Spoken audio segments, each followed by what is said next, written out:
आपका 18 नाउ स्वदेश पर। मैं हूं आपके साथ पूजा त्रिपाठी और आप देख रहे हैं आज का बाजार। और इस अगले आधे घंटे में हम आपको बताएंगे आज दिन भर का कारोबार कैसा रहा, कौन से सेक्टर्स थे जहां पर की एक्शन देखने को मिला, कौन से स्टॉक्स थे जो कि आज तेजी में थे, और साथ ही साथ आज दिन भर की अहम खबरें भी आपके सामने रखेंगे और मार्केट के दिग्गज एक्सपर्ट का क्या मानना है, क्या व्यू बन रहा है बाजार पर, इस पर भी आगे चर्चा करेंगे।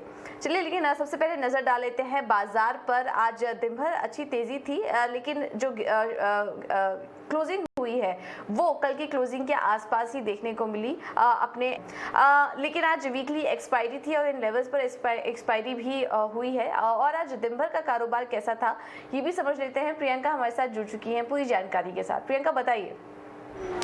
बिल्कुल, कल की क्लोजिंग और आज की क्लोजिंग में आई थिंक ये कहना चाहिए कि एक ऊपर की तरफ उछाल मारकर, क्योंकि एक्सपायरी थी, यहाँ पर एक अच्छा खासा गैप अप हुआ और उसके बाद बाजार में मोमेंटम सस्टेन हुआ कुछ आज के लिए। लेकिन उसके बाद ये शायद एक एक्सपायरी इफेक्ट था कि हम फिर से उसी लेवल्स के आसपास क्लोज होते हुए दिखाई दे रहे हैं, क्लोज हुए हैं जहाँ पर हम कल बाजार को छोड़कर गए थे। आज मेजरली ड्रैगर्स कहाँ से बाजार में निकल कर आए, इनफैक्ट आप देखेंगे तो कल की क्लोजिंग से थोड़े से हम वीक उसी के लेवल के आसपास, इनफैक्ट 16,700 के आसपास ही हम क्लोज होते हुए आज बंद होते हुए दिखाई दे रहे हैं।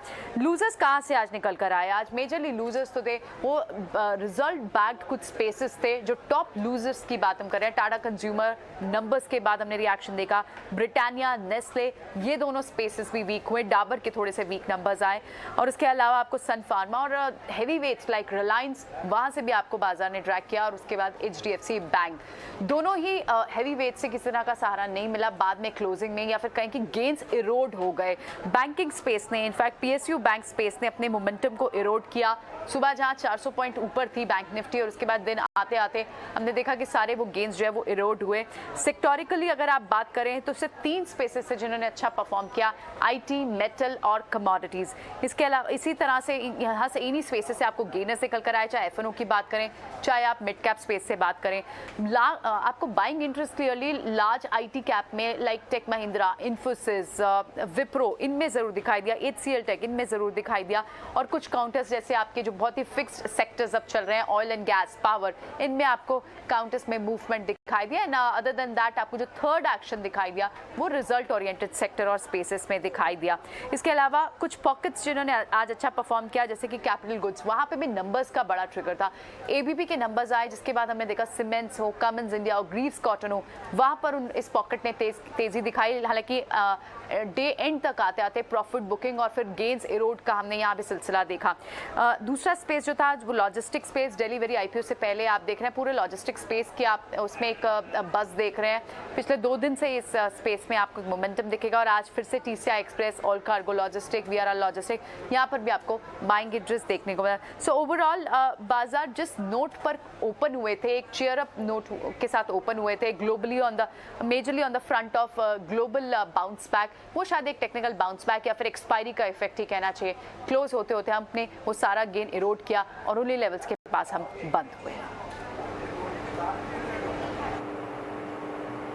ओके, बहुत बहुत शुक्रिया प्रियंका ये सारी जानकारी देने के लिए। तो जो दिन भर का गेन था वो आखिरी कुछ घंटों में पूरा साफ होते हुए दिखाई दिया और 17,680 के आसपास हमने क्लोजिंग दी। इसके अलावा IT share, tech Mahindra, Infosys, HCL tech, Wipro, ये कुछ ऐसे स्टॉक्स थे IT स्पेस में जो कि अच्छी मजबूती के साथ हर निशान में कारोबार कर रहे थे। अब आगे बढ़ते हैं और फोकस करते हैं कुछ नतीजों पर। और कल दिग्गज कंपनी निफ्टी की रिलायंस अपने नतीजे घोषित करेगी। रिलायंस के कारोबार काफ़ी सारे हैं तो उनका रिटेल कारोबार को हम बाद में समझने की कोशिश करते हैं, लेकिन ओवरऑल नतीजों से क्या एक्सपेक्टेशन है, कंसोलिडेटेड नंबर्स कैसे आ सकते हैं रिलायंस के, ये समझ लेते हैं। सौमित हमारे साथ जुड़ चुके हैं पूरी जानकारी के साथ। सौमित, गुड आफ्टरनून, बताइए रिलायंस के नंबर्स कैसे रह सकते हैं कल? कंसोलिडेटेड बेसिस पे अगर रिलायंस इंडस्ट्रीज़ की अगर हम बात करें तो रेवेन्यू ग्रोथ जो है वो करीब 15% की एक्सपेक्टेड है compare to last quarter. EBITDA growth करीब 4% की आ सकती है। एबिटा मार्जिन 14.6% की एक्सपेक्टेशन है और नेट प्रॉफिट में अगर हम देखें तो उसमें 10% का डिक्लाइन आ सकता है कंपेयर टू लास्ट क्वार्टर। अब कौन से फैक्टर्स है जिनकी वजह से ये ग्रोथ हमें एक्सपेक्टेड है कंपनी के रेवेन्यूज़ पे? पहले तो अगर OTC सेगमेंट की बात करें तो उसमें जो रिफाइनिंग सेगमेंट है वो आउट परफॉर्म करेगी फोर्थ क्वार्टर में, और जो पेट्रोकेमिकल बिजनेस है उसमें थोड़ी सी वीकनेस आने की एक्सपेक्टेशन है। इसी कारण O2C की जो एबिटा है वो 6% ग्रो कर सकती है। अब रिटेल सेगमेंट की जो एबिटा है उसमें करीब 6.5% की ग्रोथ की एक्सपेक्टेशंस है और उसके पीछे का कारण ये होगा कि जो कंटिन्यूस स्टोर एक्सपेंशन कंपनी कर रहा है, उसी के साथ फ्यूचर ग्रुप के जो स्टोर्स को कंपनी ने एक्वायर कर लिया था, इन दो कारणों की वजह से रिटेल सेगमेंट की एबिटा जो है वो करीब 6.5% से ग्रो कर सकती है। अब जो गैस एक्सप्लोरेशन बिजनेस है उसकी एबिटा करीब 9% से ग्रो कर सकती है क्योंकि प्रोडक्शन ग्रोथ की एक्सपेक्टेशंस है, बट जो प्राइसेस है वो स्टेबल थी फोर्थ क्वार्टर में कंपेयर टू लास्ट क्वार्टर। उसके साथ अगर हम देखते हैं तो नेट प्रॉफिट जो है इस जगह पे हमें 10% की डिक्लाइन दिख रही है और इसके पीछे दो कारण है। पहला तो ये है कि थर्ड क्वार्टर में एक एक्सेप्शनल गेन था करीब 3000 करोड़ का जो फोर्थ क्वार्टर में नहीं रहेगा और उसी के साथ फोर्थ क्वार्टर में कंपनी का जो फाइनेंस कॉस्ट है वो हायर होने की एक्सपेक्टेशंस है क्योंकि रूपी का डेप्रिशिएट हो गया था। तो इन दो कारणों की वजह से नेट प्रॉफिट में करीब 10% का फॉल आ सकता है।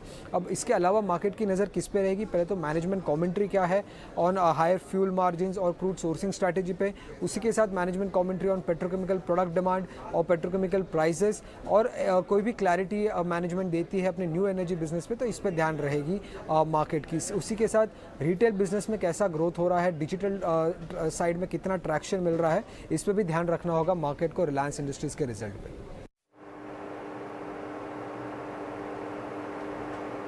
ठीक है, तो ये तो थे कंसोलिडेटेड लेवल्स पे नंबर्स। इसके अलावा सौमित ये भी बताइए, क्योंकि जियो के नंबर को यहाँ पर अलग से एनालिसिस करना बहुत ज़रूरी होगा कि यहाँ से कितना कंट्रीब्यूशन आएगा। तो अगर रिलायंस जियो की स्पेसिफिकली बात करें तो उसके नंबर्स कैसे रह सकते हैं? रिलायंस जियो की अगर हम बात करें तो सिक्वेंशियल बेसिस पर रेवेन्यू करीब 7% से ग्रो कर सकती है, एबिटा 9% से ग्रो करने की एक्सपेक्टेशंस है, मार्जिन्स हायर आ सकती है करीब 50.2% पे और अगर नेट प्रॉफिट हम देखते हैं तो वो करीब 17% से ग्रो कर सकती है। अब जो आरपू नंबर है जो कि की नंबर होता है किसी टेलीकॉम कंपनी के लिए, वो 8% से ग्रो करके 164 रुपीज़ पर यूज़र पर मंथ के आसपास आ सकती है और सब्सक्राइबर बेस जो है वो करीब डिक्लाइन कर सकती है करीब 41.5 करोड़ के आसपास। अब जो ग्रोथ हमें रिलायंस जियो में दिख रहा है वो टैरिफ हाइक की वजह से ही दिख रहा है। अगर कंपनी ने दिसंबर में टैरिफ हाइक लिया था जिसका full benefit fourth quarter of FY22 में दिखेगा और उसी कारण हमें रेवेन्यू और एबिटा में ऐसी ग्रोथ देखने को मिल रही है। और उसी के साथ जो ब्रॉडबैंड कंट्रीब्यूशन है वो भी ग्रो कर रहा है और क्वालिटी ऑफ सब्सक्राइबर्स जो है रिलायंस जियो के वो भी इंप्रूव हो रहे। तो टैरिफ हाइक, ब्रॉडबैंड कनेक्शंस और इम्प्रूविंग सब्सक्राइबर क्वालिटी की वजह से रिलायंस जियो के रेवेन्यू और एबिटा में हमें ये ग्रोथ देखने को मिल रहा है। बट एक चीज़ पे ध्यान रखिएगा कि सब्सक्राइबर नंबर कितनी आती है। अब मार्केट की एक्सपेक्टेशन है कि करीब 60 लाख से सब्सक्राइबर नंबर डिक्लाइन कर सकते हैं, बट जैन और फेब में अगर आप देखेंगे तो अब तक 1 करोड़ का सब्सक्राइबर लॉस हो चुका है रिलायंस जियो को। उसी के साथ कंज्यूमर का बिहेवियर कैसा रहा है पोस्ट टैरिफ हाइक ये जानना इंपॉर्टेंट होगा मैनेजमेंट कमेंट्री में, और कंपनी की क्या कैपिटल एक्सपेंडिचर आउटले है 5G के लिए ये भी जानना इंपॉर्टेंट होगा रिलायंस जियो के रिजल्ट से। ऑल राइट, तो ये थे रिलायंस जियो के नतीजे और इसके अलावा किस तरह से कमेंट्री यहाँ पर मैनेजमेंट की तरफ से निकल कर आती है ये भी देखना यहाँ पर काफ़ी इंपॉर्टेंट होगा।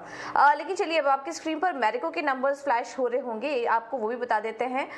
जो मुनाफा इस वक्त आया है वो 251 करोड़ का आया है और हमारा जो अनुमान था वो हम आपको बता देते हैं 248 करोड़ का हमारा अनुमान था। तो मोर और लेस हमारे अनुमान के मुताबिक ही नंबर्स आए। 225 करोड़ से बढ़कर मुनाफा जो आया है वो 248 करोड़ का आया है। अगर आय के फ्रंट पर देखेंगे तो यहाँ पर भी जो आंकड़ा आया है वो 2161 करोड़ का आया है। 2161 करोड़ का यहाँ पर आय घोषित हुई है और हमारा जो अनुमान था वो 2166 करोड़ का था। तो यहाँ पर भी नंबर हमारे जो अनुमान था उसके मुताबिक ही नजर आ रहे हैं। 2012 से बढ़कर करीब करीब 8% की ग्रोथ यहाँ पर देखने को मिली है। और मार्जिन के फ्रंट पर भी देखेंगे तो नंबर्स बैंग ऑन हम जो अनुमान करे थे उसी के आसपास है। 343 करोड़ का हम अनुमान करे थे, उसके सामने 346 करोड़ के आंकड़े यहाँ पर आए हैं। तो अगर फर्स्ट टिक देखें नंबर की तो आंकड़े हमारे अनुमान के मुताबिक ही हैं हर फ्रंट पर, मुनाफे पर, आय पर और कामकाजी मुनाफा भी अगर देखेंगे तो नंबर्स हमारे अनुमान के मुताबिक ही नजर आ रहे हैं। एक एक करके जब नंबर्स फ्लैश होंगे तो वो हम आपको बताएंगे कि वॉल्यूम ग्रोथ कैसी रही है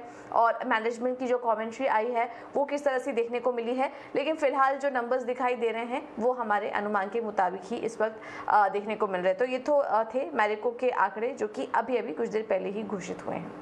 अब आगे बढ़ते हैं और कुछ और भी खबरों पर नज़र डाल लेते हैं। इस वक्त देखिए सीमेंट स्पेस काफ़ी ज़्यादा फोकस में चल रहा है। बिजली, पेटकोक, ट्रांसपोर्ट की कीमतों में जो बढ़ोतरी हो रही है उसकी वजह से हम देख रहे हैं कि सीमेंट कंपनियों ने मई में भी दाम बढ़ा दिए हैं, 10 से 20 रुपए तक बढ़ा दिए हैं। इस पर और ज़्यादा डिटेल्स ले लेते हैं और हमारे साथ कृतिका जुड़ चुकी हैं पूरी जानकारी के साथ। कृतिका बताइए। सीमेंट कंपनीज ने एक बार फिर मई में अपने सीमेंट के प्राइसेस बढ़ाए हैं और according to our dealer sources इस बार कंपनी ने अराउंड 10 to 20 रुपीज़ का प्राइस हाइक लिया है पर बैग पे अक्रॉस इंडिया। तो अप्रैल में भी कुछ कंपनीज ने अपने सीमेंट के प्राइसेस बढ़ाए थे around two the tune of 20 to 50 rupees, और ये कंपनीज इसलिए कर रही हैं क्योंकि उनको जो रॉ मटेरियल कॉस्ट में वो जो स्पाइक देख रही हैं जैसे कि power, fuel, pet coke, clinker, उसको पास ऑन करना है कस्टमर्स को। तो मई में नॉर्थ रीजन में अराउंड 10 to 15 रुपीज़ का प्राइस हाइक हुआ है और अब एक सीमेंट बैग कॉस्ट करता है अराउंड 450 रुपीज़। साउथ में अराउंड 10 to 20 रुपीज़ पर बैग का प्राइस हाइक हुआ है और एक सीमेंट बैग अब कॉस्ट करता है अराउंड 400 रुपीज़, और वेस्ट रीजन में अराउंड 10 रुपीज़ का प्राइस हाइक हुआ है और अब एक सीमेंट बैग कॉस्ट करता है अराउंड 440 रुपीज़। तो डीलर सजेस्ट करते हैं कि हो सकता है आगे जाके और भी ज़्यादा प्राइस हाइक्स हों।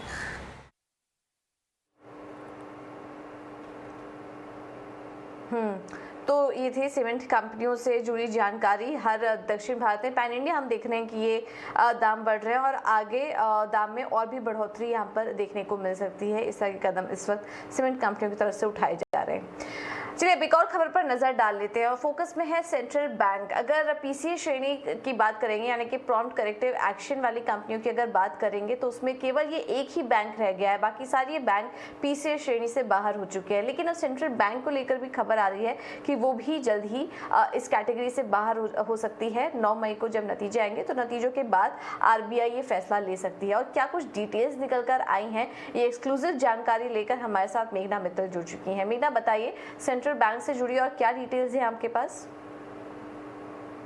जी बिल्कुल, हम जानते हैं कि जो सेंट्रल बैंक ऑफ इंडिया है वो केवल अकेला पब्लिक सेक्टर बैंक बचा है जो पीसीए फ्रेमवर्क में है आरबीआई के। तो ये हम जानते हैं कि जो पीसीए फ्रेमवर्क के अंडर जो भी बैंक्स होते हैं उन पे बहुत सारे रिस्ट्रिक्शंस होते हैं new lines of business enter करने के लिए और एक्सपेंशन के लिए। तो जो अब हमारे सूत्र जानकारी दे रहे हैं कि आरबीआई बहुत ही जल्द सेंट्रल बैंक को पीसीए फ्रेमवर्क से बाहर निकाल सकता है। जैसे ही सेंट्रल बैंक के जो Q4 और प्रीवियस फिस्कल के जो रिजल्ट्स है वो अनाउंस होंगे May 9 को, उसके बाद कभी भी आरबीआई ये डिसीजन ले सकता है।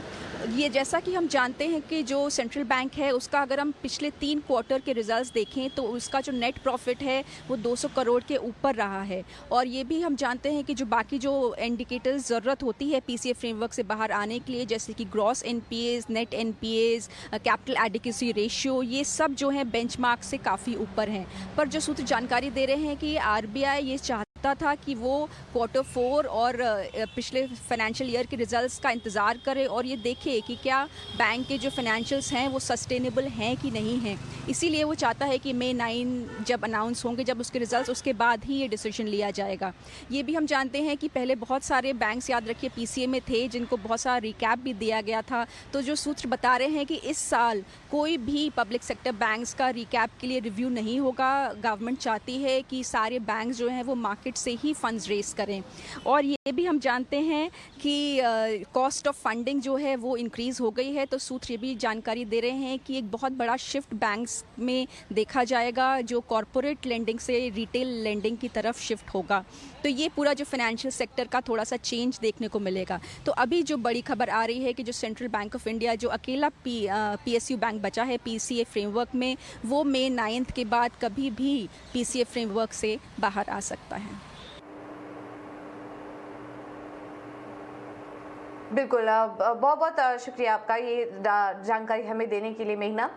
तो एक बड़ी खबर है, सेंट्रल बैंक 9 मई को ये पीसीए कैटेगरी से बाहर हो सकता है और जो भी रेस्ट्रिक्शन अभी तक लगे हैं बैंक के ऊपर वो जल्द ही हट सकते हैं। तो इस खबर पर, इस डेवलपमेंट पर हमारी नज़र बनी रहेगी। अब आगे बढ़ते हैं, कमोडिटी मार्केट में क्या एक्शन दिख रहा है इस वक्त वो भी समझ लेते हैं। विश्व मोहन हमारे साथ जुड़ चुके हैं पूरी जानकारी के साथ। विश्व मोहन बताइए। कमोडिटी मार्केट में सोने और चांदी में ज़बरदस्त एक्शन है। फेड के फैसले के बाद से एक क्लैरिटी मार्केट में आ गई है और अगली जो फेड की बैठक होगी उसमें इस बात के साफ संकेत दिए गए हैं कि 3 क्वार्टर्स जो दरों में जो बढ़ोतरी के जो अनुमान लग रहे थे वो अब नहीं होगा, यानी 75 बेसिस पॉइंट्स अगली बार जो बैठक होगी उसमें दरों में बढ़ोतरी नहीं की जाएगी, मैक्सिमम आधे % तक दरों में बढ़ोतरी होगी। और महंगाई की जो चिंता है उससे भी सोने चांदी को सपोर्ट मिल रहा है और फेड के बयान के बाद डॉलर में नरमी आई, बॉन्ड यील्ड में नरमी आई, उसका भी यहाँ पर गोल्ड और सिल्वर को फायदा मिला और शानदार तेजी के साथ आज कारोबार हो रहा है। एमसीएक्स की बात करें तो 600 से 700 रुपए तक की मजबूती हम एमसीएक्स गोल्ड में देख रहे हैं, 1500 से 2000 रुपए तक की तेजी हम चांदी में भी देख रहे हैं। क्रूड दूसरी तरफ एक दायरे में कारोबार कर रहा है। जिस तरह से यूरोपियन यूनियंस की तरफ से बयान आ रहा है कि अगले 6 महीने में रूस से होने वाले क्रूड इंपोर्ट को पूरी तरह से फेज आउट करने की तैयारी चल रही है, वो एक ऐसी खबर है जिससे क्रूड कीमतों को सपोर्ट मिल रहा है और ब्रेंट $110 के ऊपर पहुंच चुका है।